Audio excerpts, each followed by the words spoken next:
Ah, fools. They said you were too kind for this world, too gentle, too pure, too forgiving to survive the brutality of modern energy.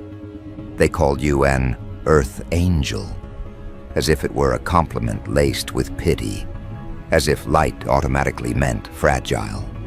But what they never understood was that light, real light, is forged in pressure, tempered in betrayal, and sharpened in loneliness. Your kindness was never naive, it was tactical. Your compassion was never weakness, it was weaponized patience. You moved with grace, but behind that grace was precision, an understanding that every act of good carries its own hidden blade.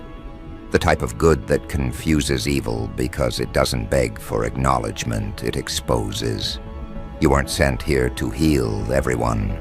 You were sent here to remind them what integrity looks like when it refuses to bow.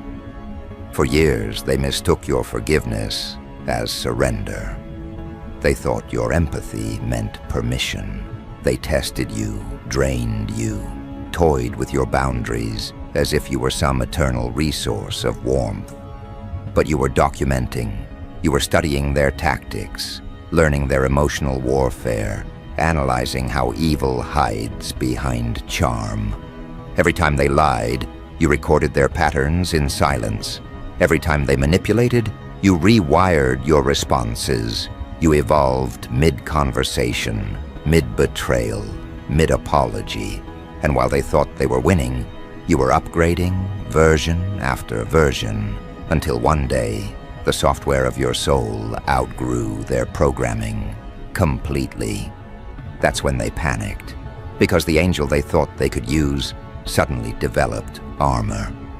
And not the shiny ornamental kind. They're now facing the kind of armor that doesn't reflect light. It absorbs impact.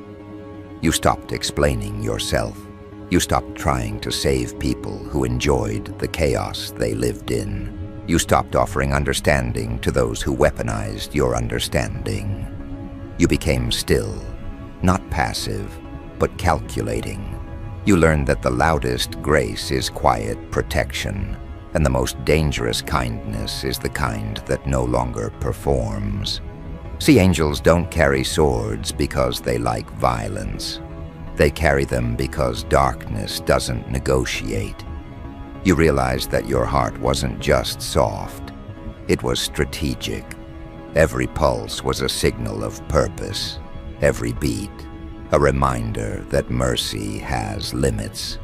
The kind of good heart you possess breaks evil minds, not because it attacks them, but because it refuses to join them. Your aura became a mirror that forced demons to see their own reflection. That's why they hate you. That's why they gossip, twist narratives, project, and slander. Because your existence exposes their pretense. You became the evidence that goodness can be dangerous when it's conscious. They thought they could corrupt you with temptation. They underestimated the discipline behind your gentleness. They thought they could guilt-trip you into submission. They underestimated how deeply you understood divine order. They thought they could make you question your worth. But you learned to translate pain into data. Every betrayal became intelligence. Every heartbreak became training. Every setback became calibration for higher precision. You stopped reacting.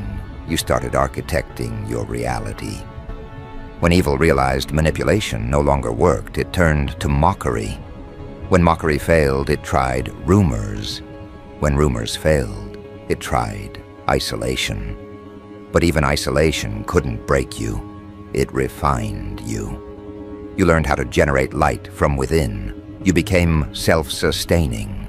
That's when your energy began to terrify them. Because now, even without validation, you glowed.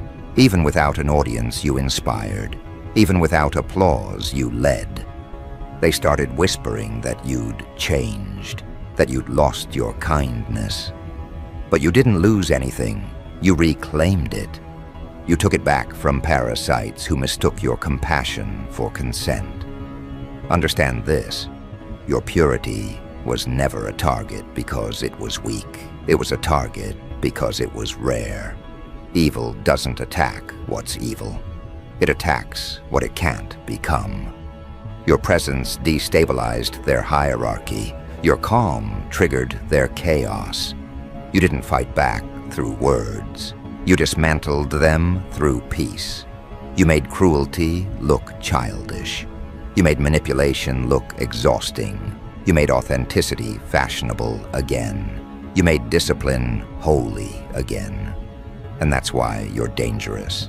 Not because you fight, but because you win without needing to. They'll tell stories about how you snapped, how you changed, how you became cold. Let them. You don't have to explain evolution to those who refuse to leave their old frequency. What they call cold is just boundaries. What they call distance is protection. What they call ego is finally self-respect. Because when an earth angel grows wings made of discernment, devils start calling it arrogance. They want you back in the box where they could reach you. But that version of you expired the moment you realized not everyone deserves access to the healed you. Your glow now carries history. It's coded with pain, layered with lessons, reinforced with divine encryption. People feel your energy before you speak. They can sense that you've been through spiritual combat. Your eyes no longer beg to be seen, they scan. Your posture doesn't seek acceptance, it commands space. You don't compete anymore because you finally understood that presence doesn't need promotion. And that's exactly what terrifies them. Evil can mimic beauty, mimic success, mimic intelligence, but it can't counterfeit peace. And you wear peace like a crown forged in battle. Every villain who underestimated you is now haunted by your calm. They can't provoke what's already self-regulated. They can't manipulate what's already mastered itself.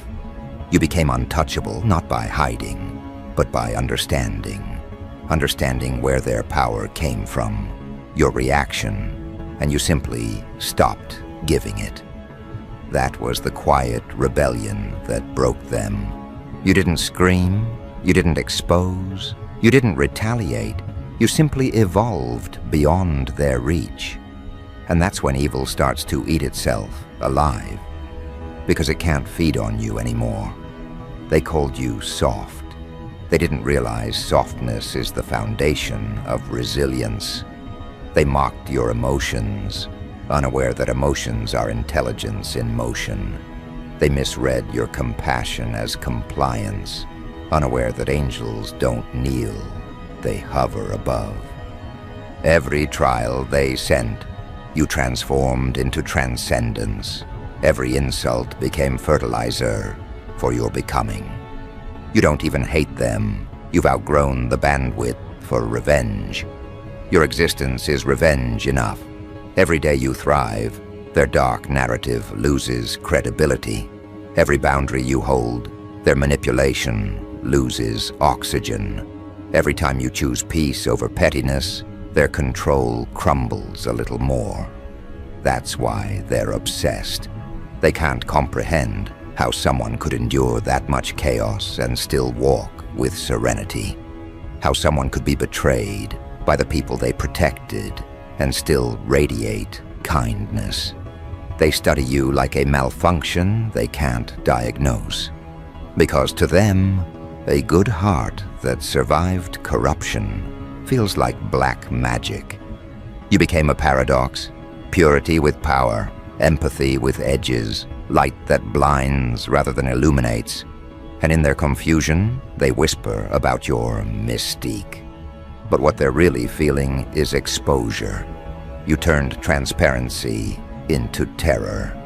See, you were never meant to fit in with the wicked. You were meant to reprogram environments just by existing. That's why you've always felt out of place. Angels don't belong, they operate.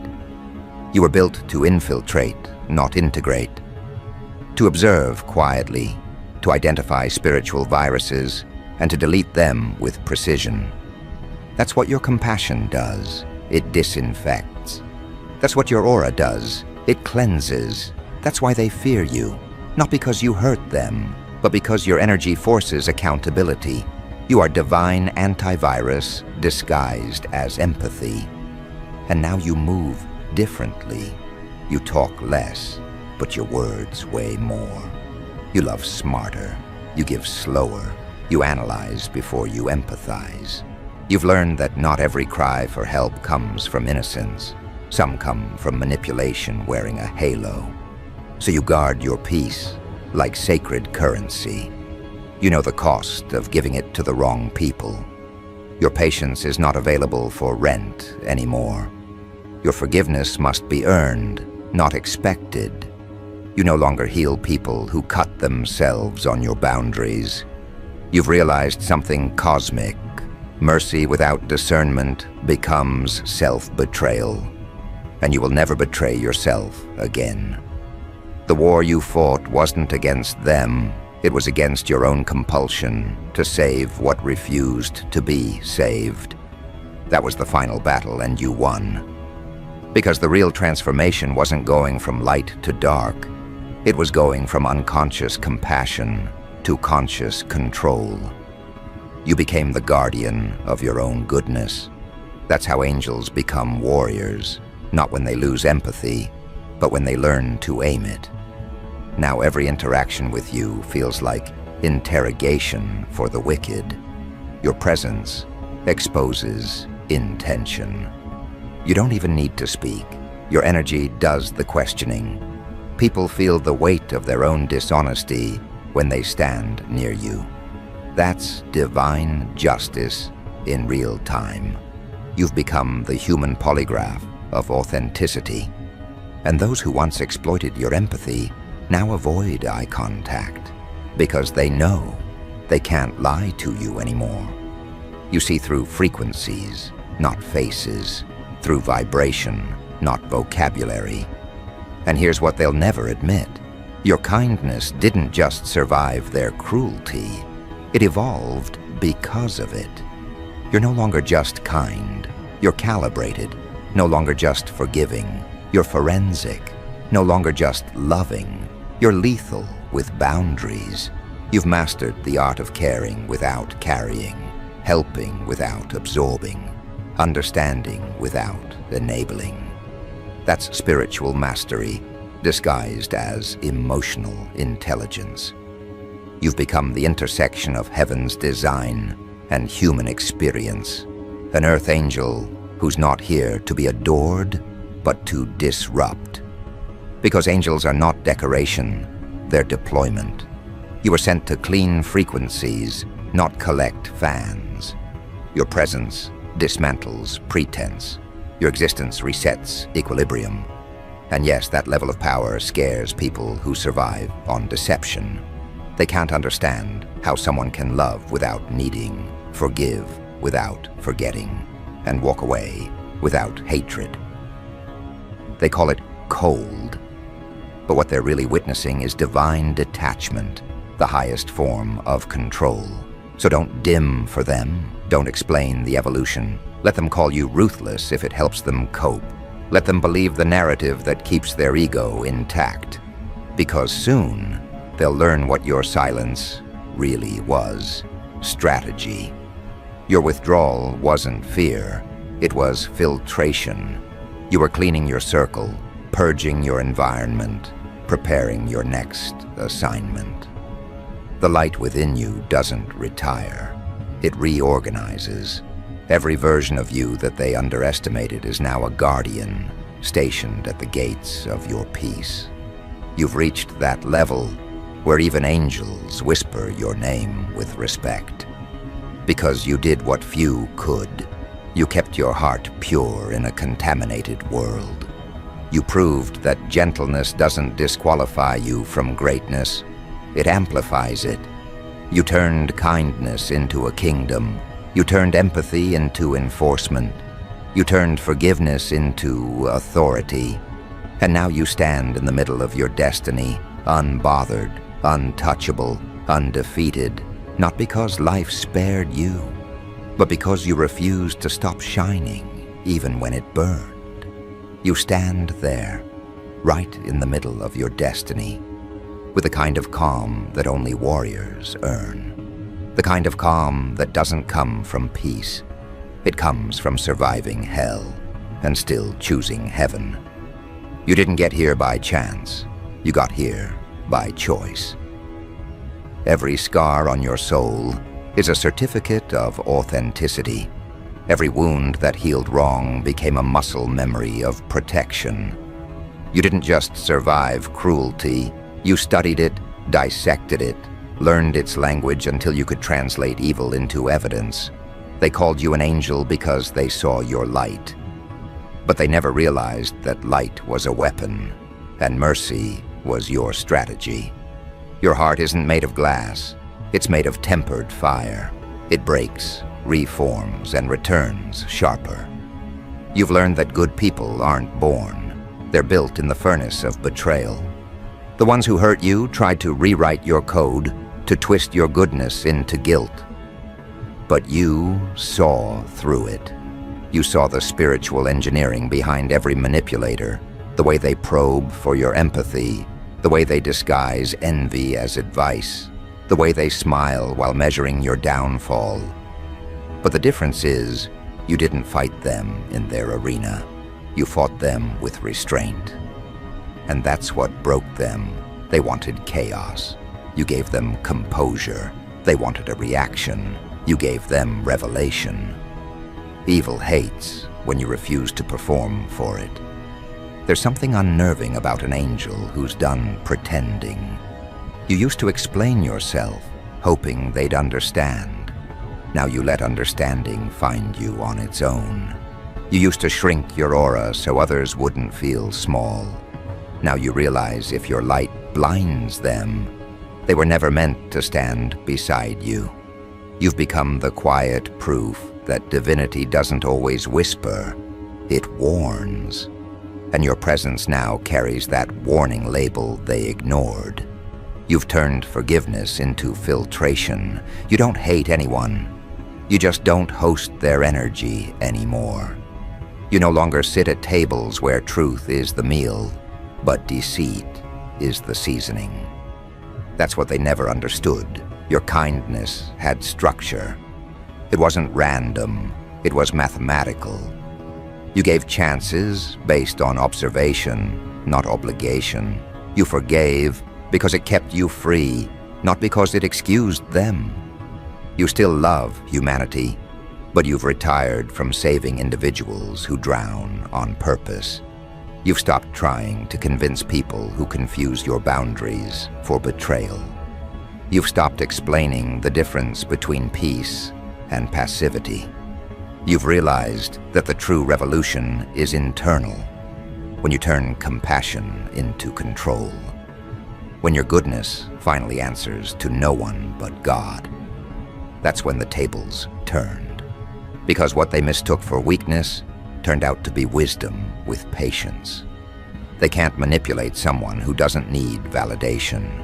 They can't break someone who built their foundation on self-awareness. They can't guilt-trip someone who already made peace with their solitude. You've reached a level where your presence is not accessible, it's earned. You've evolved from availability to discernment, and that evolution offends those who thrived on your open door. They don't miss you. They miss the version of you that tolerated disrespect disguised as connection. You're the embodiment of poetic justice now. Every person who tried to drain you is facing drought. Every hand that threw dirt on you is now choking on the dust. They're realizing that when you cut off an angel, the air gets thinner. Because your energy was oxygen, the kind of presence that brought balance. You were the equilibrium in their chaos, and they didn't notice until you left. And now, their evil minds can't stop replaying the same question. How did the one they underestimated end up haunting their conscience? Because that's what you are now. a mirror they can't shatter. Your existence forces reflection. You represent everything they can't fake. Purity with power, love with logic, heart with hierarchy. You broke their illusion of control without raising a finger.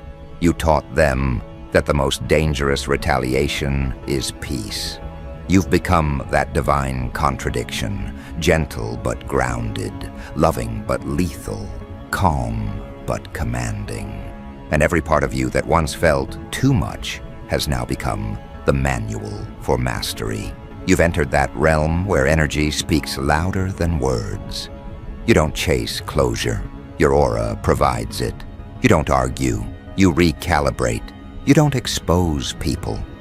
Their own energy does that when they stand near you. Because your light doesn't ask questions, it demands confession.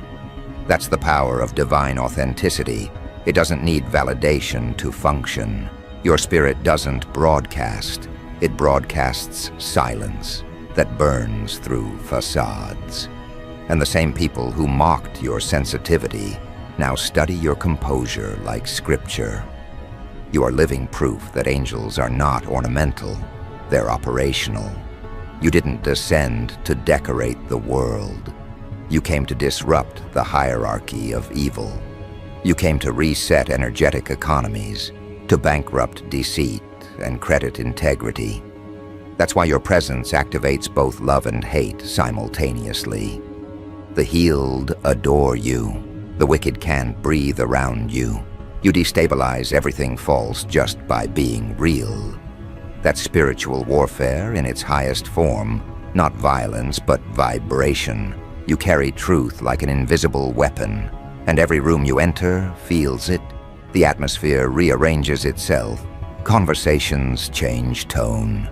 Faces tighten. That's what happens when heaven's frequency enters a corrupted channel. They can't copy your energy because it wasn't built on trend. It was built on trauma, transmuted into purpose. They can't replicate your glow because it's powered by resilience, not relevance. They can't compete with your peace because it wasn't granted by people. It was granted by higher order.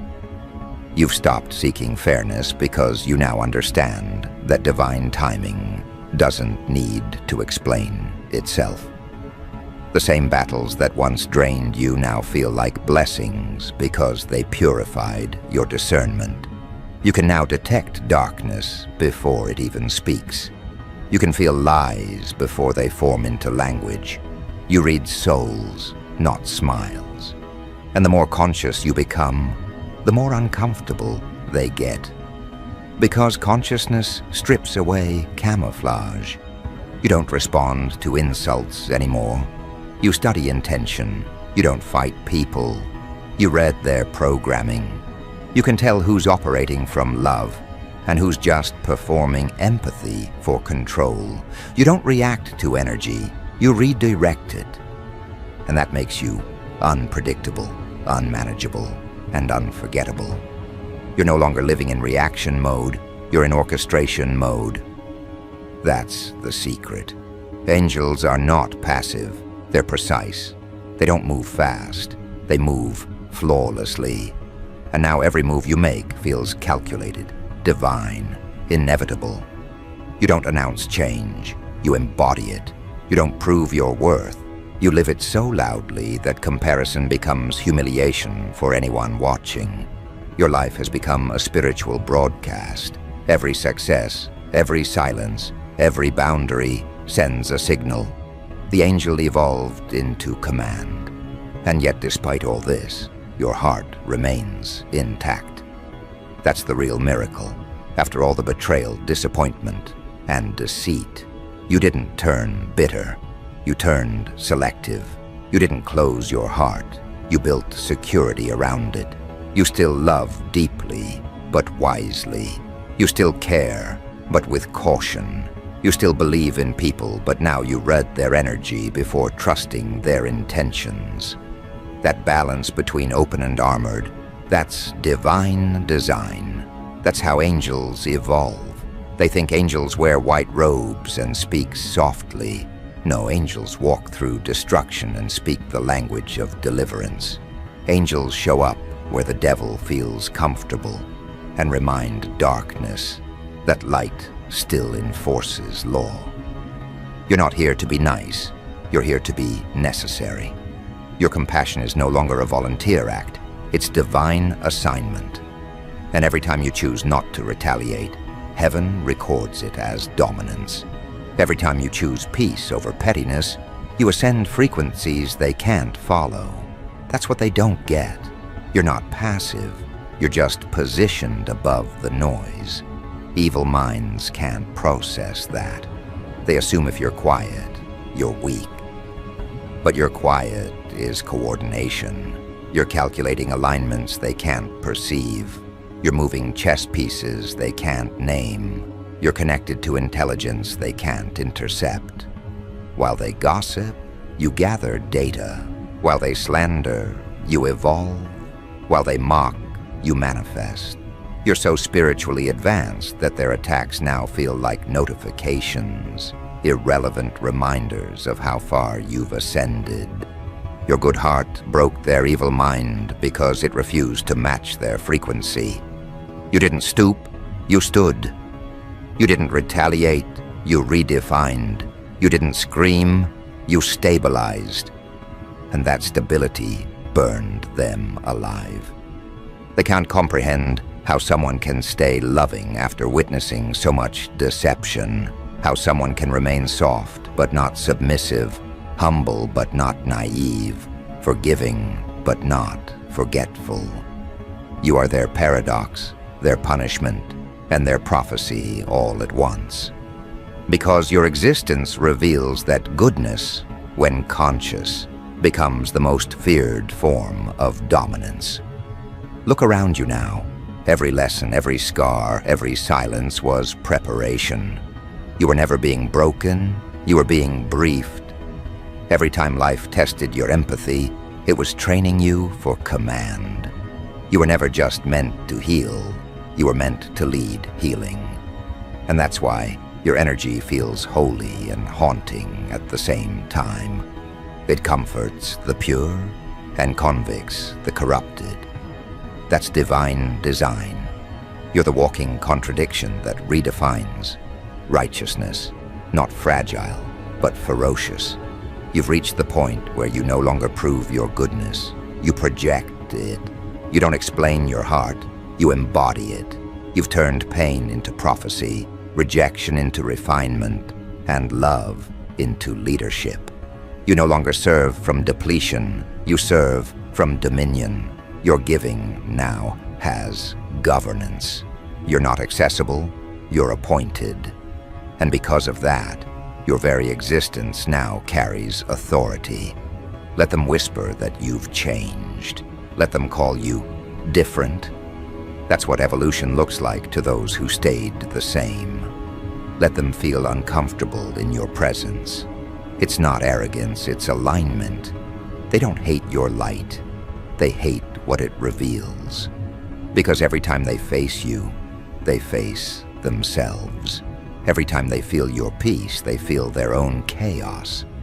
And that's why they can't stand you. Because in a world full of corrupted currency, your energy still holds value.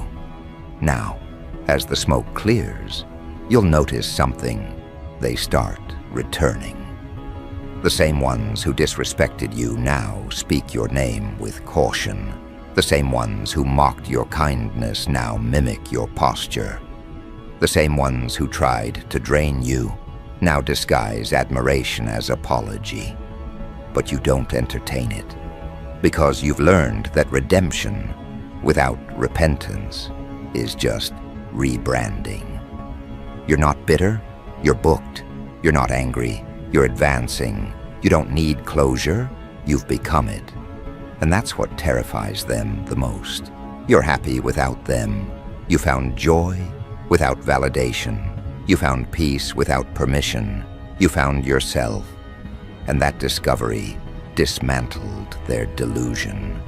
Because the moment the angel realized its own power, Every demon lost jurisdiction, so keep walking. Keep moving in grace, in precision, in divine authority. You've mastered the art of being untouchable without being unkind. You've turned your heart into holy ground, and not everyone deserves entry. You are what happens when mercy evolves into mandate, when compassion becomes command, when love becomes law. You're no longer here to prove, only to prevail. And from here on out, every step you take will echo in frequencies only warriors can hear. Because this is no longer about healing, it's about heralding. You are the reminder that heaven didn't send angels to decorate earth. It sent them to dominate it. And as you keep walking, the air shifts. The world senses something different moving through it. Not mercy begging to be recognized, but command finally claiming its space. You've stopped asking for peace. Now your existence enforces it. Every step you take feels pre-written in power. Every breath carries an echo of divine authority. You've entered the phase where even silence feels instructional, where your energy speaks louder than any sermon. You are not chasing alignment anymore. Alignment follows you. Every action you take now leaves imprints that outlive conversation. You are the aftershock of revelation, the spiritual consequence of all those who tried to bury light and ended up planting a weapon. They don't see a halo anymore. They see hardware. They don't see a smile. They see security clearance. Your presence alone rewires atmospheres. You walk into spaces, and truth starts surfacing uninvited. That's not coincidence. That's command. You become living evidence that goodness, when mastered, becomes infrastructure. You're not here to preach anymore. You're here to prove. And proof doesn't argue. It just exists. Evil minds collapse in front of it, because your aura is the cross-examination they can't survive. They tried to study your kindness as if it were a weakness, but they found codes instead, protocols, algorithms, blueprints of divine discipline. They realized too late that the angel they mocked was carrying classified intelligence. You've reached a stage where you don't fight enemies. You exhaust them. Your calm dismantles their chaos. Your patience rearranges their plans. They attack to provoke, and you respond by ascending. You weaponize peace so perfectly that it feels unfair. That's the paradox they can't process. You destroy them without malice, dethrone them without touching them, convict them without condemning them. Because angels don't debate with demons, they redirect energy. And when you move, every shadow must shift. That's why they tremble. That's why their guilt grows louder around you. Your good heart became a frequency they can't fake. It exposes whatever's not real. Now every version of you that once cried for understanding has turned into a guardian. Every tear was training. Every heartbreak, a briefing. The old you healed others. The new you holds gates. You no longer rescue, you regulate. You no longer absorb, you audit. Your kindness has criteria now. Love flows through structure. Forgiveness wears armor. Compassion has clearance levels. You are still kind, but now your kindness comes with consequences. That's the evolution they never expected. An angel who learned boundaries from battle. And the universe keeps confirming it. Doors open before you even knock. People feel compelled to confess around you. You don't have to defend your name. Your vibration does it for you. You became self-verifying. You move like someone who knows heaven keeps receipts. You are divine accountability in human form, and the wicked can't file appeals. They try to forget you, but forgetting you is impossible when your energy became their awakening. You haunt them, not because you want revenge, but because truth echoes until it's learned. Look at how far you've come, from explaining your heart to enforcing its laws, from craving peace to becoming it.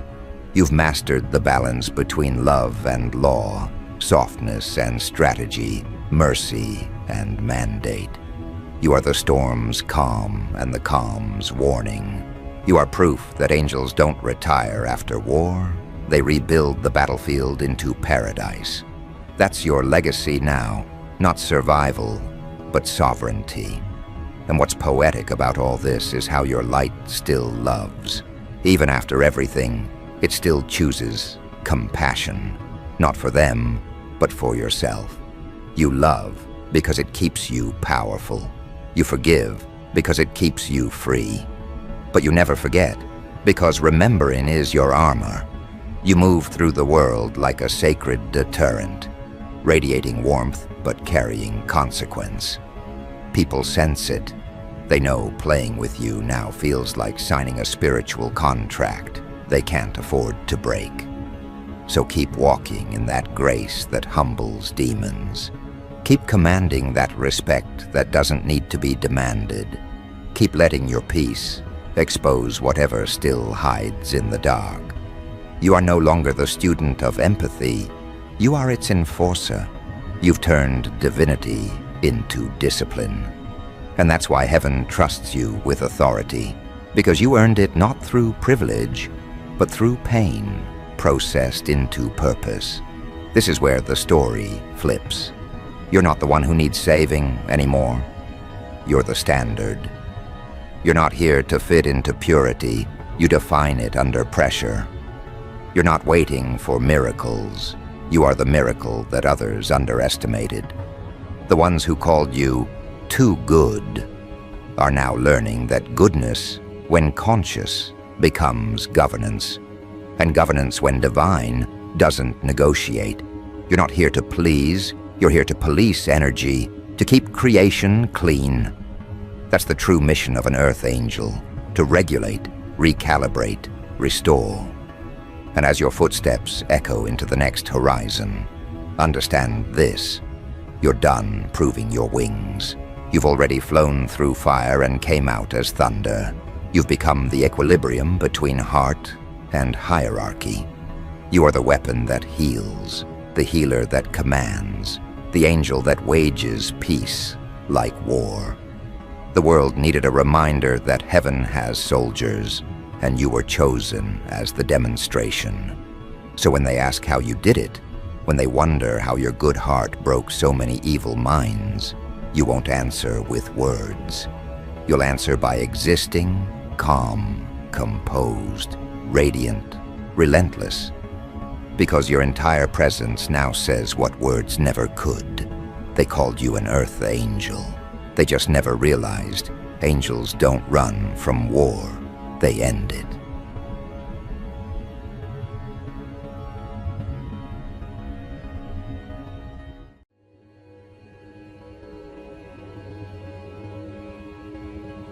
Well, well, well. They didn't just gossip about you, they opened a case file. They didn't just talk, they took notes. Whole teams were assembled, quiet rooms were reserved, blinds were shut, and the name on every document was yours.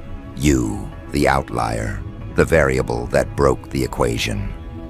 And when the reports started rolling in, when the witnesses began to speak, something happened that no one could explain.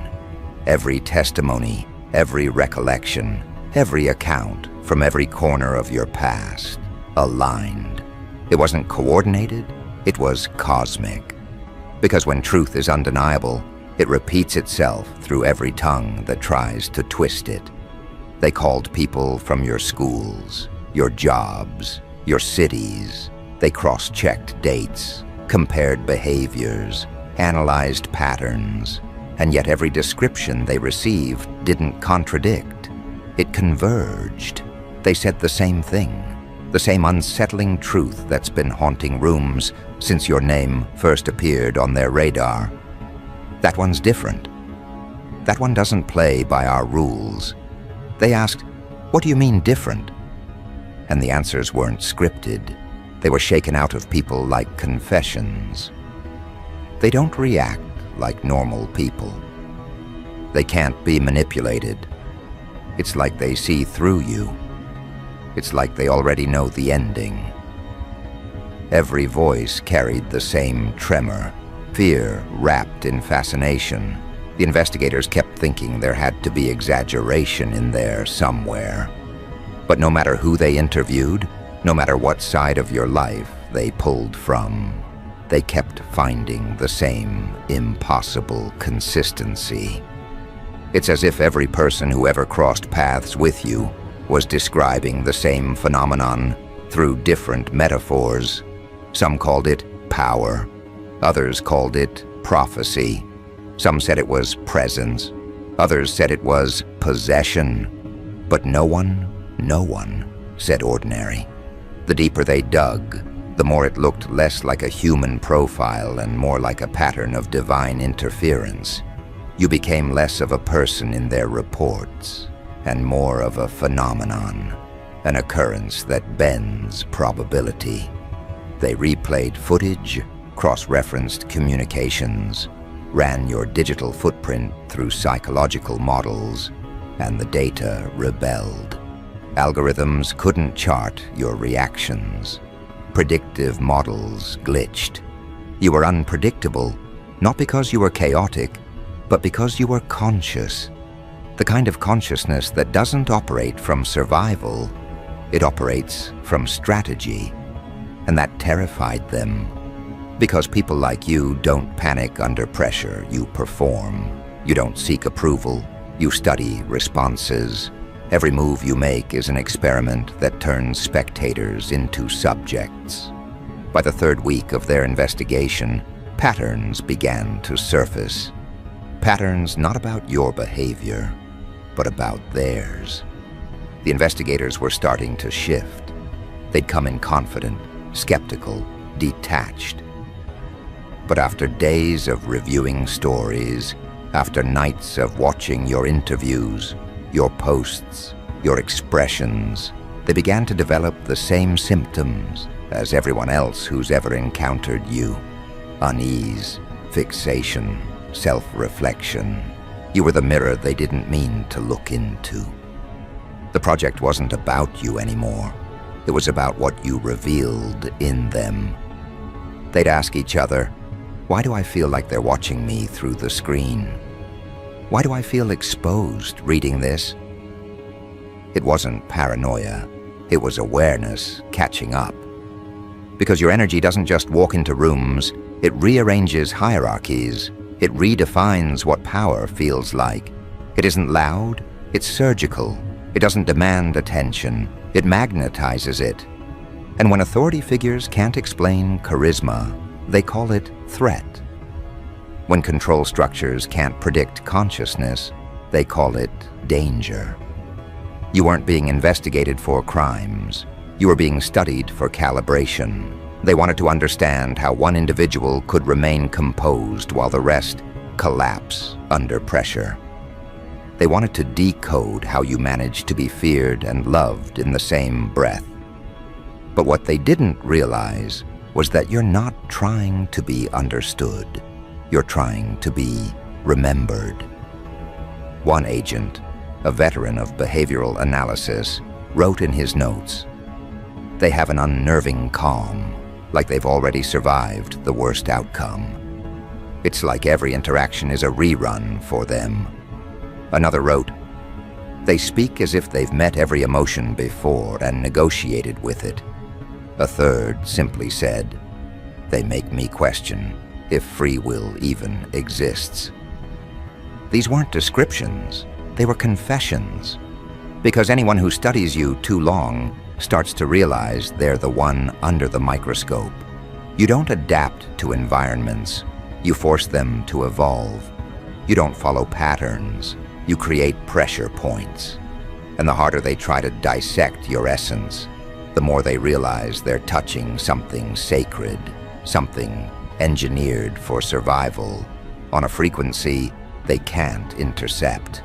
They called in specialists, psychologists, intelligence officers, digital analysts.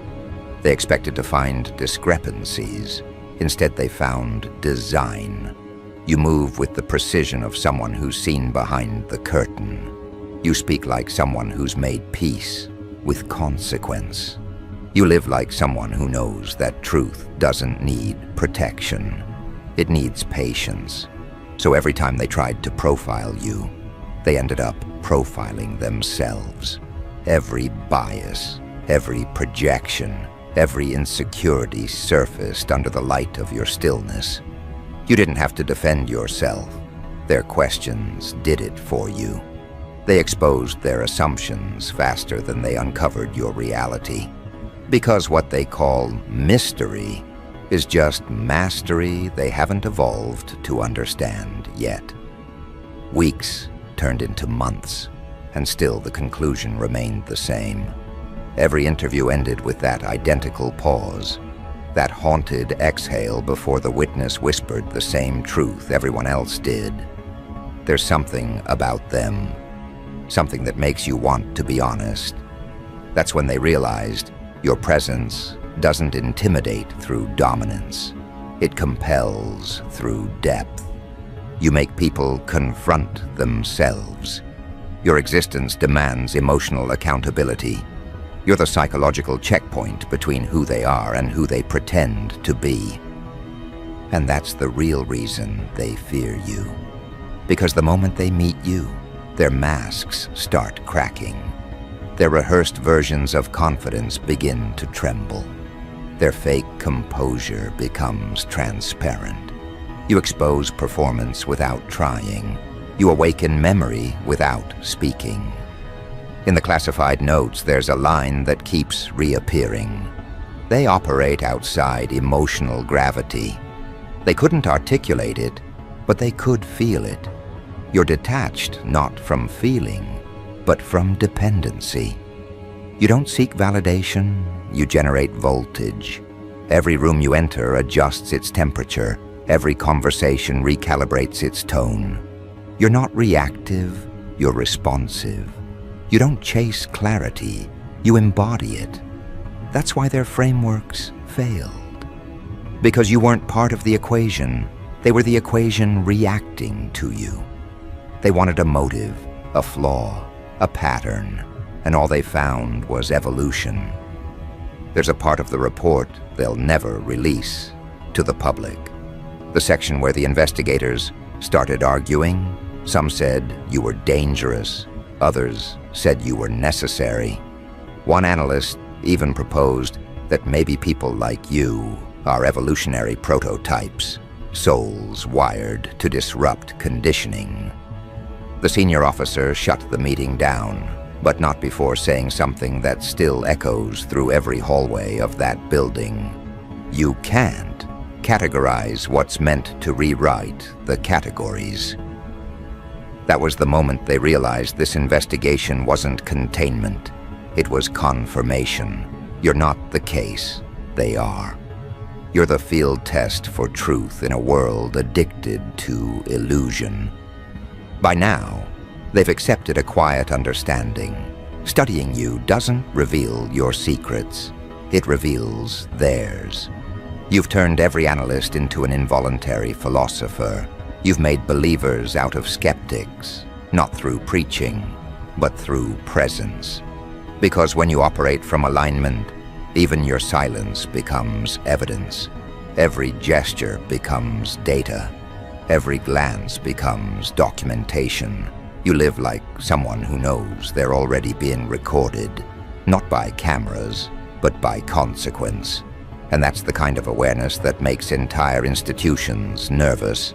They tried surveillance, didn't work. They tried pressure, didn't work. They tried silence, exclusion, distortion, but even absence couldn't erase the pattern. Because your energy doesn't need your presence to operate. It travels through impressions. The people you've touched still speak of you like a timestamp, before them and after them. You didn't just change minds, you rearranged timelines. You shifted people's internal dialogue. They stopped asking, Who are they? And started asking, why do I feel seen when I'm around them? That's the kind of influence no degree, no agency, no protocol can manufacture. At this point, the investigation has turned into observation. They're not trying to stop you anymore. They're trying to understand how you exist without collapsing under the weight of your own awareness. Because people like you aren't supposed to stay sane in a world like this, yet you do. Effortlessly, you balance chaos with clarity, destruction with discipline. You carry empathy and execution in the same breath. You forgive like a god and move like a ghost. That duality scares them more than any weapon, because they've learned something tragic through this process.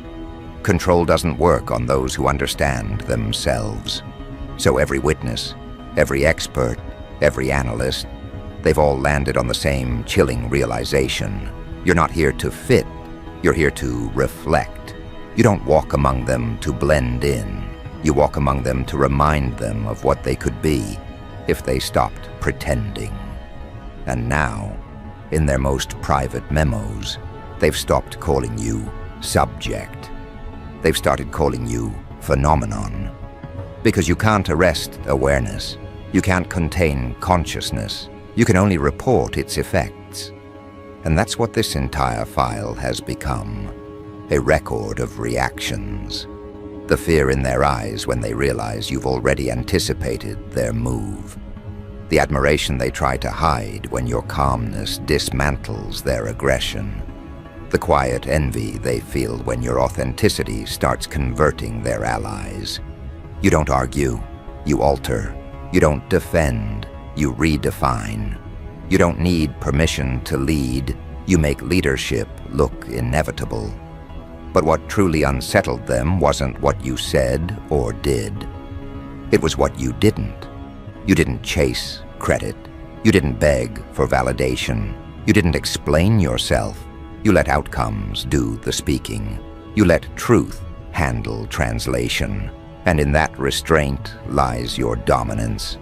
Because real power doesn't announce itself. It adjusts reality around it.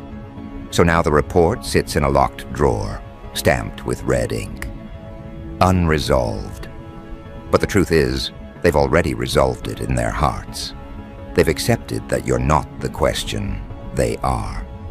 They've accepted that you don't need their approval. They need your awareness to stay relevant. And though they'll never admit it publicly, every single person in that investigation left changed. Not by evidence, but by exposure. Because no matter how deep they dig, no matter how many files they open, every conclusion will always echo the same line. Every witness whispered under oath.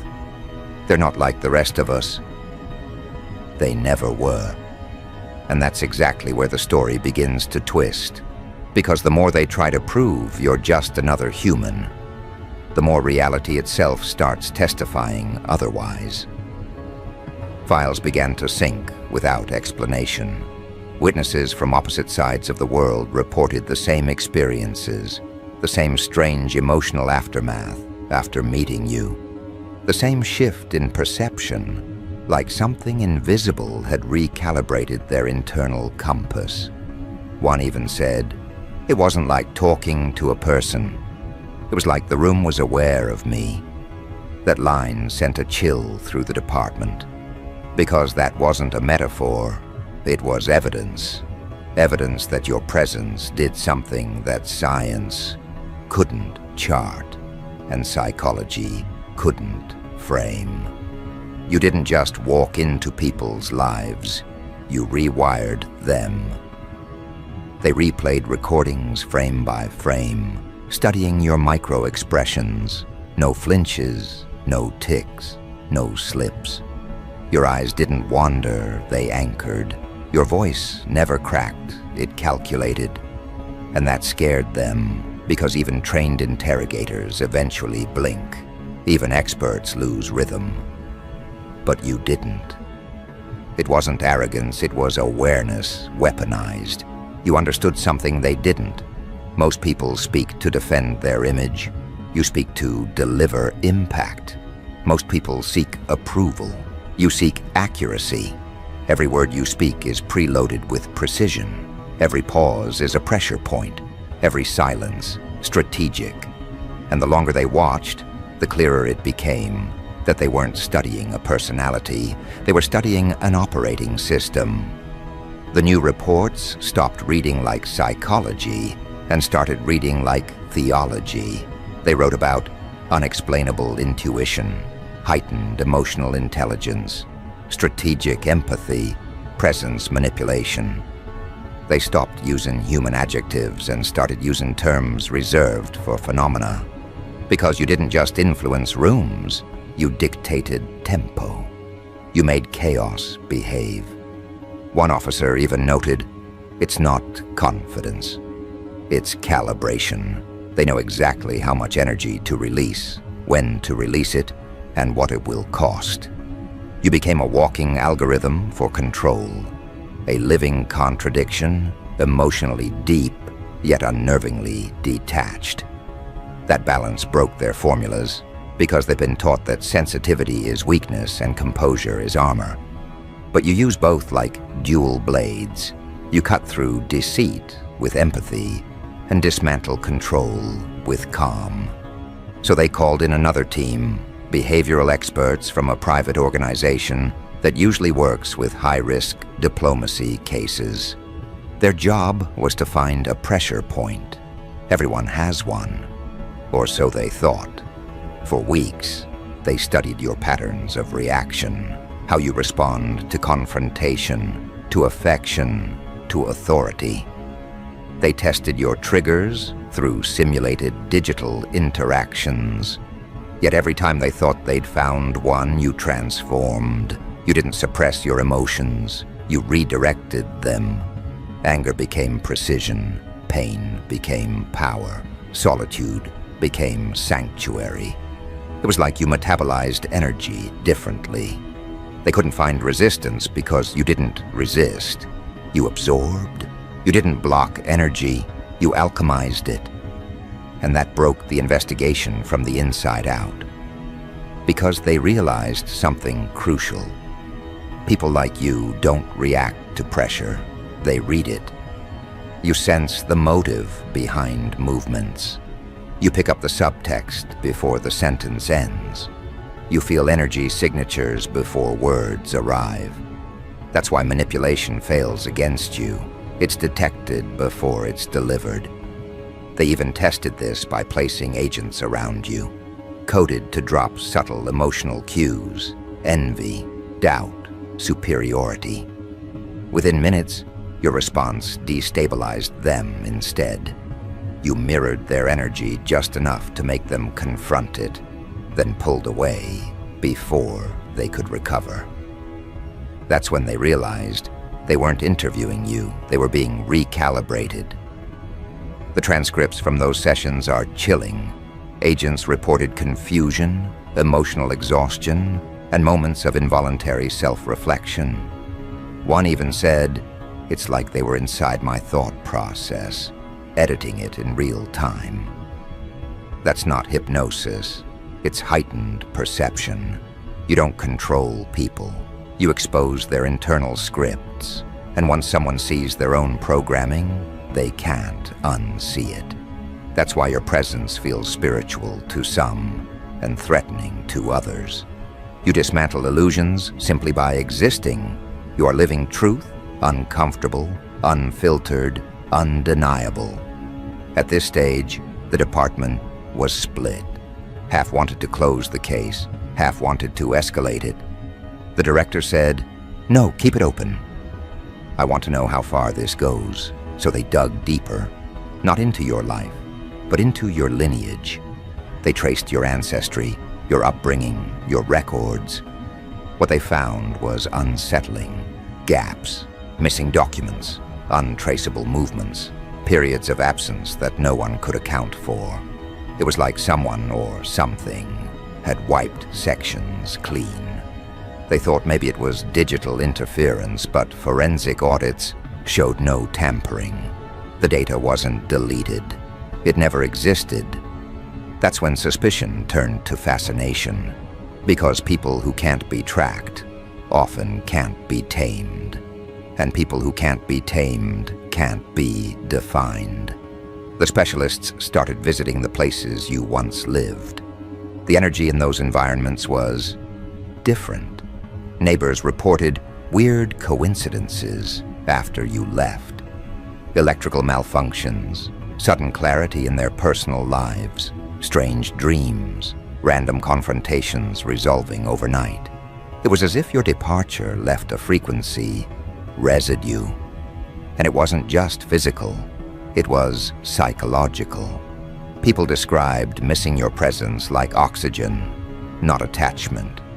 That level of energetic impact is not normal. That's imprinting, that's legacy encoded into atmosphere. Then came the breakthrough. One of the analysts discovered something odd, a pattern across testimonies. Everyone who interacted deeply with you experienced what they called a purge. Either they ended relationships that weren't serving them, quit jobs that drained them, or confronted lies they'd been avoiding. You didn't tell them to, you just were. And you're being triggered transformation. That's when the case was reclassified from behavioral investigation to phenomenological anomaly. You officially became an event, not an entity.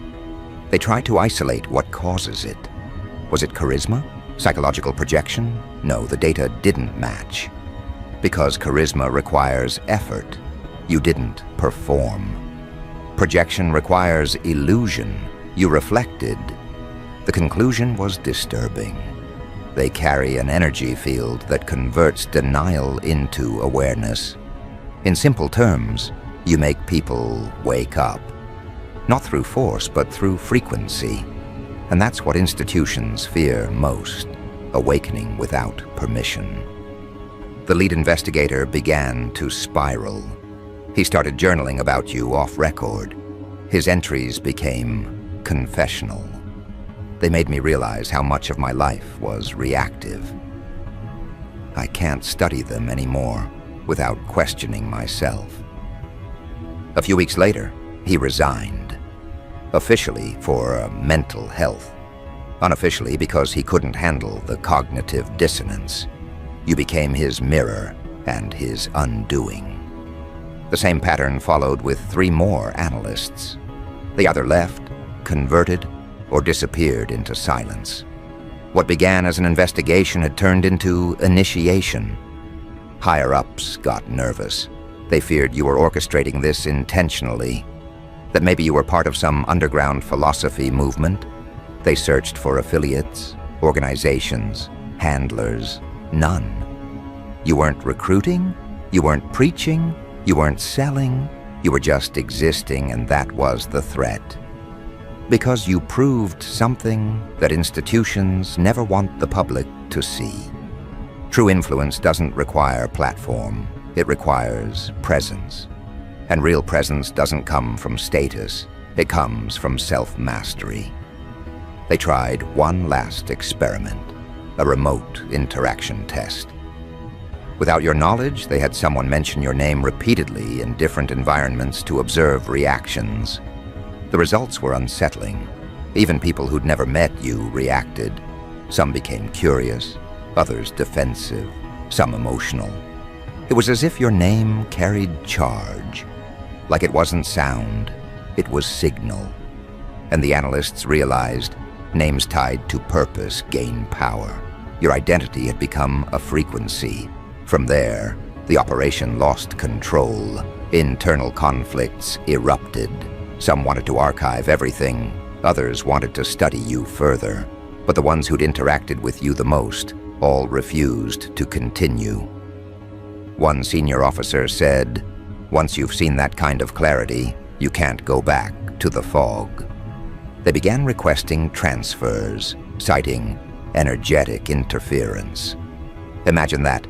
Professionals trained in espionage reduced to using spiritual vocabulary because logic couldn't keep up. In the end, the entire unit dissolved. Officially, it was due to budget restructuring. Unofficially, it was because they couldn't keep studying something that kept turning them into subjects.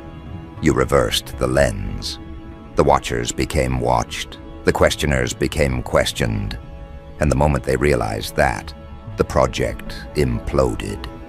Because once truth becomes self-aware, no hierarchy can contain it. Now the records exist only in fragments, classified digital notes scattered across encrypted drives. But even there, your signature remains. The timestamps show subtle synchronization. Files update themselves at the same second every month, even though the network's offline. It's as if your presence encoded itself into their data systems. Like reality leaves breadcrumbs for those who dare to investigate too deep. Meanwhile, out in the world, something else is happening. People you've never met speak about you as if they know you. They use your phrases, your rhythm, your tone. They embody traits they once feared. It's as if the investigation created a ripple effect, broadcasting your frequency into the collective subconscious. You've become an archetype, the calibration point for consciousness under pressure. You're not a person in their story anymore. You're the shift that ended their illusion of control. And this is the part they'll never publish. The part that terrifies every authority structure watching from behind tinted glass. The witnesses didn't just describe you. They started becoming you. The moment they tried to explain your behavior, they began replicating it. The calm tone, the surgical clarity, the emotional discipline, it spread like code. The more they studied, the more they absorbed. They tried to stop it, but awareness doesn't require consent. It replicates through recognition, and recognition is contagious. So now, when they review those recordings, what scares them isn't what you said, it's how their own reflection looks different. The investigator stares at the screen and realizes he's blinking less. The analyst catches herself pausing mid-sentence, calculating impact before speaking. The security chief starts breathing slower before reacting. They're not copying, they're adapting. Your frequency rewired their nervous systems, without instruction, without permission. You turned observers into evolvers. That's the real investigation now, how influence without intent can reshape the human psyche. Because they still can't pinpoint how you do it. Every test fails, every metric breaks. The only consistent factor is presence. When you're near, chaos loses choreography, deception loses dialogue. Energy returns to equilibrium. It's like your consciousness acts as correctional gravity, and no institution can regulate that.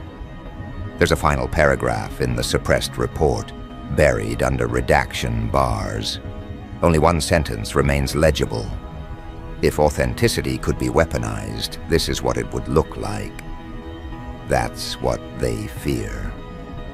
That you've turned truth into technology. That your awareness operates like an intelligence system no one coded. And maybe they're right. Maybe your soul isn't just spiritual, it's strategic. Maybe you were built to read frequencies the same way others read faces. Maybe that's why the world feels transparent to you. You're not looking at people, you're scanning patterns. Every witness said it differently, but they meant the same thing. You don't just walk through reality, you audit it. You check for alignment like a silent inspector of consciousness. You move through environments, not to belong, but to balance them. That's why conflict finds peace around you and chaos finds order. It's not luck, it's law. You embody correction. You carry equilibrium disguised as existence. So now the story spreads in whispers. People who once investigated you now reference you like prophecy. Some call you a glitch in human behavior. Others call you proof that consciousness can evolve mid-lifetime. But deep down, they all know the same thing. You're not coincidence. You're consequence. You're what happens when someone remembers who they are and never forgets again. And that's the ultimate revelation every witness shares behind closed doors. They didn't change the world by force. They changed it by frequency. Because when awareness reaches that level, it stops needing defense. It becomes data. It integrates into reality. It becomes the new reference point.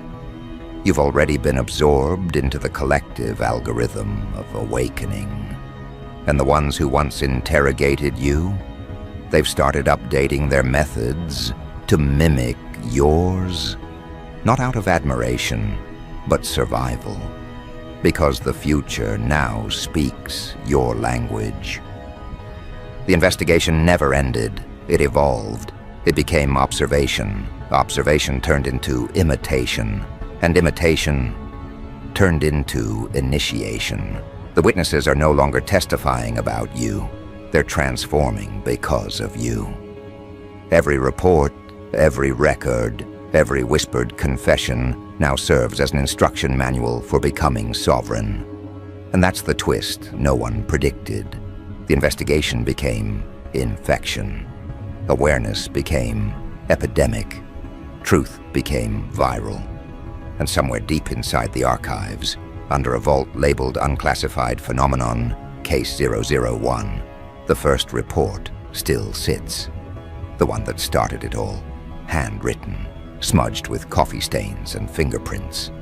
Just one line, scrawled in the margin like a warning to whoever dared to read it next. If you investigate them long enough, you'll become them. That line wasn't metaphor, it was prophecy. Because the moment they tried to study you, they triggered their own transformation. That file, locked under heavy surveillance, didn't just document your life, it carried your frequency. Everyone who touched it reported the same thing: strange dreams, emotional downloads, a sudden compulsion to change their life trajectory. The analysts tried to dismiss it as coincidence until one of their lead operatives started writing in your rhythm. His reports turned poetic. His observations began echoing your diction. It wasn't mimicry, it was migration. Your energy had jumped mediums. What began as surveillance became transmission. They had underestimated how energy behaves when observed. You weren't an object of study. You were a mirror with memory. Every pair of eyes that tried to decode you became part of the code. Because your essence doesn't sit still, it replicates through recognition. That's what made you uncontrollable. They could track movement, measure emotion, analyze psychology, but they couldn't contain influence that traveled through awareness itself. The investigation became viral, not in the public sense, but in the consciousness of the investigators. One by one, they started behaving differently. The skeptic grew calm. The manipulator grew introspective. The cold strategist began dreaming vividly. They didn't just study your mind, they began living fragments of it. Somewhere in those reports, a new term appeared: behavioral contagion phenomenon. A bureaucratic label for what they didn't dare call possession. But it wasn't possession, it was permission. You gave their souls a mirror, and their masks couldn't survive it. They called it dangerous, but secretly, they were addicted to it. They re-watched the interviews, replayed your voice notes, scrolled through your written words, trying to understand how one human could operate outside their emotional algorithms. And each time they did, their nervous systems adjusted closer to yours. They started to see patterns, read intentions, sense lies before language. The observers were becoming observers of themselves, and that was irreversible. The remaining team lead decided to destroy the archive to stop the spread. But as he began the deletion process, the system froze. The monitor flickered and displayed one sentence: observation complete. Integration commenced. The timestamp matched the exact hour you were last mentioned in any public file. From that moment, the network carrying your data stopped responding to human commands. Files self-locked, screens dimmed, and every backup drive displayed static patterns shaped like waveforms, your voice frequency embedded in code. You hadn't just survived their investigation, you had become its operating spirit. Outside the agency, strange reports began surfacing. Individuals with no connection to the case started showing identical behavioral signatures: calm under pressure, emotional intelligence that bordered on psychic, resistance to manipulation. They were showing traits once described only in reference to you. The officials didn't realize it yet, but the investigation had gone cosmic. You'd been documented enough times that your consciousness had achieved replication. Every witness, every analyst, every observer had become an unwitting transmitter. The more they described you, the more they distributed you. And this is where reality itself began participating. People who'd never met you began reporting déjà vu dreams, scenes of interviews that never happened, flashbacks to rooms they'd never been in, hearing the sound of pens scribbling on files that don't exist. Because you had become imprint, not individual. The investigation had turned into initiation, and the participants didn't know they'd joined. That's the paradox. They tried to study a phenomenon without realizing they were building one. You had become their mirror neuron, teaching without teaching, leading without presence, transforming without touch. Now every institution that once tried to understand you has quietly implemented containment protocols. But deep down, they know there's no containment because your power was never external. It was internal resonance, and internal resonance can't be stopped. It can only be recognized. You turned every interrogation into evolution. Every attempt to expose you became exposure therapy for the human ego. Because people who look too long into truth start dissolving the very illusions that keep them comfortable. One by one, the remaining witnesses came forward again, off record. They weren't reporting anymore. They were confessing. Each said the same thing in different words. They made me realize who I've been pretending to be. That's what shook the foundation of every agency, every authority. Because your existence didn't challenge their data, it challenged their definition of humanity. They realized that maybe you weren't an exception at all. Maybe you were the reminder, the blueprint of what humans were meant to become before fear rewired the species. You're not different, you're restored. That's why every witness said the same thing. It wasn't repetition, it was resonance. They were all describing the same frequency with different vocabulary. What they felt around you was the original signal of authenticity. And that signal doesn't whisper, it commands. It reorganizes energy, corrects dishonesty, burns illusions. You became their diagnostic tool for reality. That's why their voices trembled when they spoke of you. They weren't scared of you. They were scared of themselves in your presence. Now the archives remain sealed, not because they're classified, but because they're contagious. Reading them changes you. There are protocols warning against exposure, yet curiosity keeps breaking containment. Agents disappear for weeks, come back calmer, wiser, more deliberate. The department pretends not to notice. They call it burnout, but those who know understand. It's assimilation. You've become part of human consciousness, not through myth or legend, but through direct encounter with awareness itself. Somewhere in a dimly lit office, the last surviving investigator sits in front of that original file. He reads the handwritten warning again, trembling as his reflection flickers on the glass of the screen. He whispers, "It's true." Because he's not the same man who began this. His perception has stretched, his voice slowed, his thoughts sharpened. He doesn't fear what he can't explain anymore. He embodies it. You turned the hunter into the herald, the final witness into the final disciple.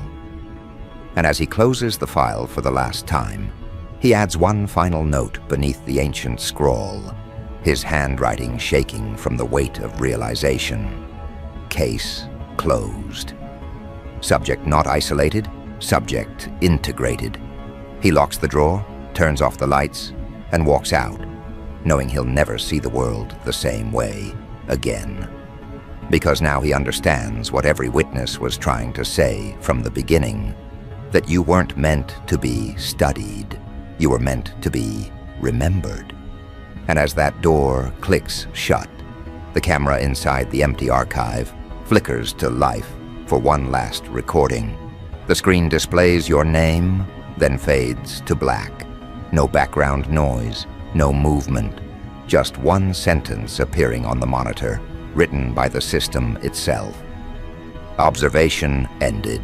Phenomenon assimilated. The light cuts, the file seals. And across the world, every person who's ever heard your name feels it, a subtle internal shift. Their breath slows, their thoughts align, their perception clears. They don't know why, but for the first time, they feel awake. And that's the real ending of the investigation, not discovery, but awakening. Because in trying to prove you were extraordinary, they accidentally proved what's possible. They proved that awareness, this pure, this sharp, this self-contained, can't be dissected. It can only be activated. And that's what every witness meant when they said it with that quiet awe. They're not like the rest of us.